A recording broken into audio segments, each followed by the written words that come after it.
What's up, Cowboys Nation? Welcome back to another video, and this is another film breakdown of the All-22 of the Dallas Cowboys and the Carolina Panthers.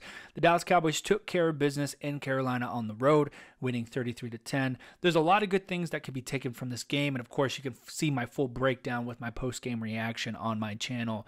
But the one that I want to pinpoint here, and I'm really excited to dive into this video because there's a lot of cool stuff in it, is number 11, the Lion, future Defensive Player of the Year, Micah Parsons. He was a game wrecker, and he completely dominated this game from start to finish. And I'm excited to show you some of the plays that I saw that really helps his case to be the Defensive Player of the Year. So let's begin.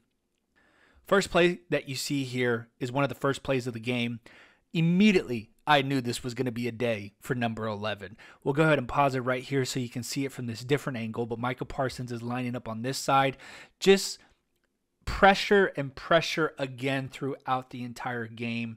And don't let anyone tell you that Micah Parsons is not good when he doesn't have a few sacks or so.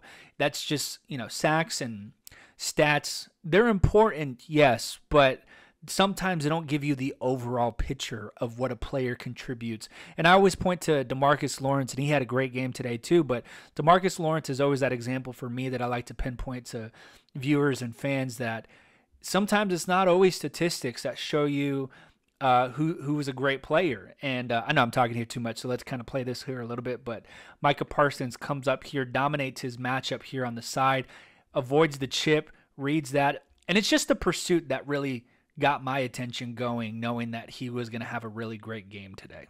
So here's later in the game. This is the first sack that we're going to see from Micah Parsons. You'll see it in motion right there, but basically dominating his one-on-one matchup. He kind of does this move, and I don't really know the technical term, and I guess this is the time to give you my little disclaimer. I am not a professional analyst. I am just a fan like you, geeking over some of the footage and what these players are doing, and sometimes I can give you a little bit of cool insight. But Micah Parsons, this is when he lines up in the middle, and you got to give a shout out to DQ, and I'm going to give him a few shout outs during this game and during this film breakdown.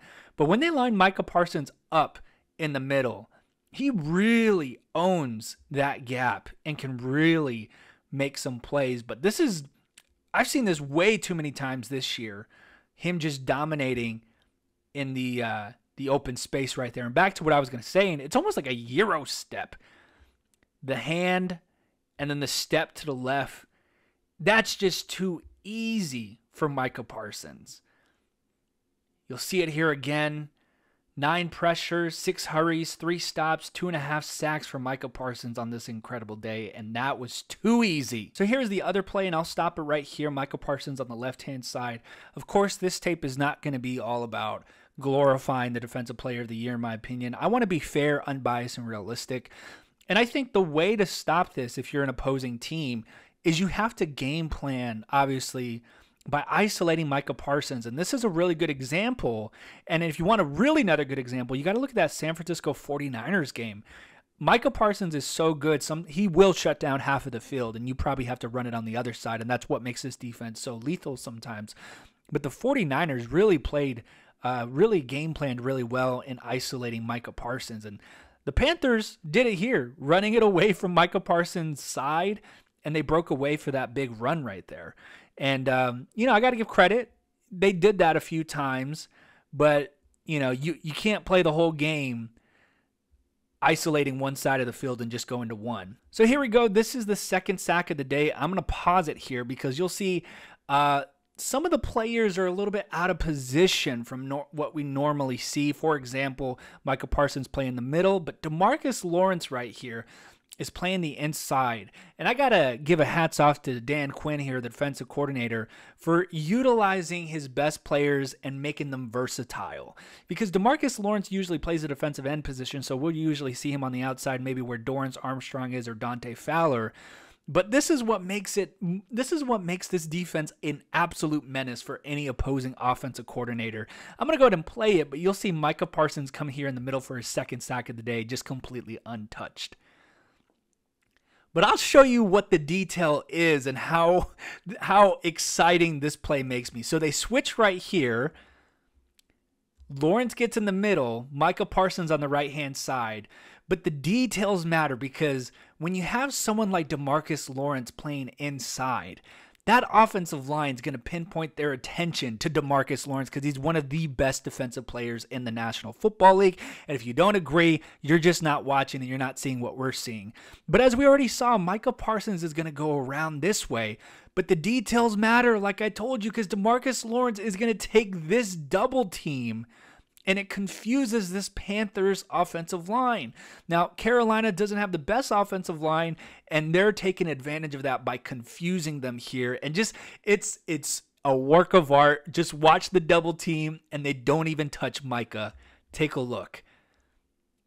Double team, easy sack for Micah Parsons. Doesn't get any easier than that for number 11. So here we go. We're going to the next set of plays. Micah Parsons is actually not on the field here, and it makes me want to take a moment to recognize DQ's effort as a defensive coordinator, that he will not play Micah every single down, and he'll use him for some of the pivotal moments. And again, Micah's not on the field here, and you're going to see this non-holding call right there on DeMarcus Lawrence. But I've always compared Micah Parsons as a closer in baseball, and they bring him in special moments.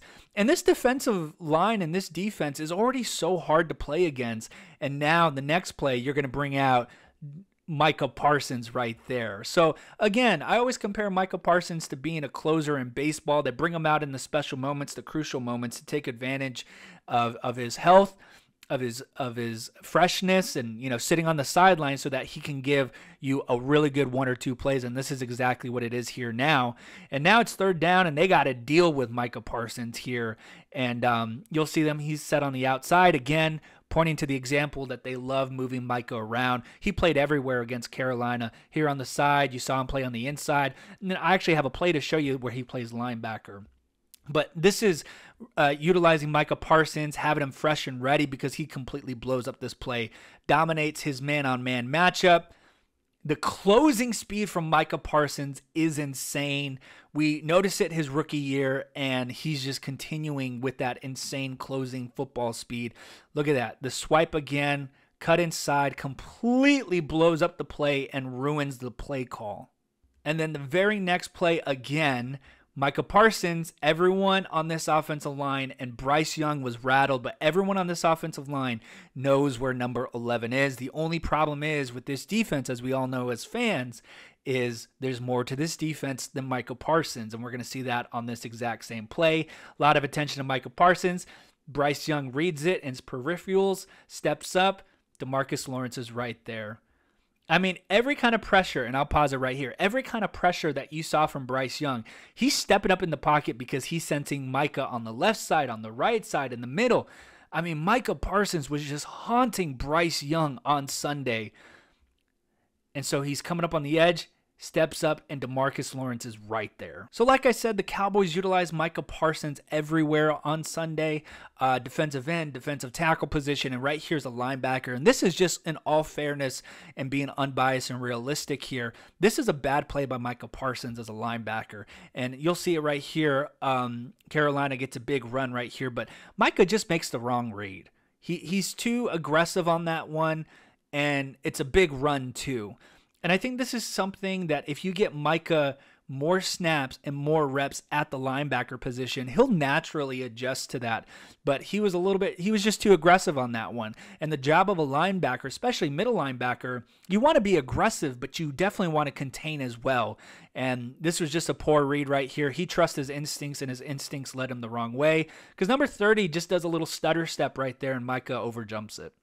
All right, and here is the half sack. I mean, you could comment down below and make an argument that it was a full sack or a sack, but this is really neat right here. Hats off again to DQ on this one. You'll see that it's a single safety coverage, but you'll see Jaron Kearse. You can always tell because look at his length. He's so tall. He has long arms, long legs. They're bringing him in the linebacker position. And this gets me excited because this is so creative, because what you see Micah Parsons at the defensive end position, Micah's going to go in the middle. Jaron Kearse is go on the outside. This is a really neat play that I really liked. Picks up the running back, and Micah Parsons gets to Bryce Young for that half sack. But we'll take a look at it from a different angle. Really neat. Hats off to DQ on this one for utilizing everyone and utilizing the safety room that we have. And you'll see Jaron Kearse last minute runs up and immediately pinpoints his attention. And just the misdirection, it's that simple. And look at this triple coverage right here. Micah's right behind there. But if they don't send Jaron Kearse on the outside, Miles Sanders is probably going to stay put right here and take on Micah Parsons and chip Micah Parsons so that Bryce Young can get that pass off. But because Jaron Kearse completely executes his matchup here and pushes Miles Sanders back into Bryce Young, Micah Parsons is wide open. And you'll see the space here. Look at that. Wide open. Both of them get to him. Great play call. Great execution. All right, and here's our next play. This is a very pivotal play, and this is just another example of why Micah Parsons was an absolute game plan wrecker and controlled the field whenever he was on it. And this is him being in Bryce Young's head. Now, he doesn't touch the quarterback. He doesn't sack the quarterback. He pressures the quarterback. But ultimately, again, this is what I will always show to fans who say Micah Parsons has to be better. I think he's slowing down. No, if Micah Parsons is not on this play, the results of the turnover that you're going to see from Bryce Young where he fumbles the ball, it does not happen. You have to stop looking at stats in a holistic way. Stats are important, absolutely. I'm not diluting that, but his effectiveness is ridiculous. Look at the pressure. Bryce Young has to break down the play, and the rookie fumbles. So here's the different angle right here. Again, Micah Parsons in the middle, moving him around. Wide open. Now Bryce Young just has to gunsling it, and unfortunately leads to a turnover. Now this is really funny, and I wanted to pick this plan because, again, another example of just why this defense is so talented, and it's more than just Micah Parsons. And because of that, you can point your attention to Micah Parsons, but someone else is going to feast on this one. So you see Micah Parsons, again, different part of the line on the right side. And it's funny, the Panthers, you're going to see here, once I hit play, they execute this perfectly. The chip, the block, but it's not Micah Parsons that gets to the quarterback. Take a look. Chip, good. But it's Sam Williams that comes in for the sack. Here's another angle.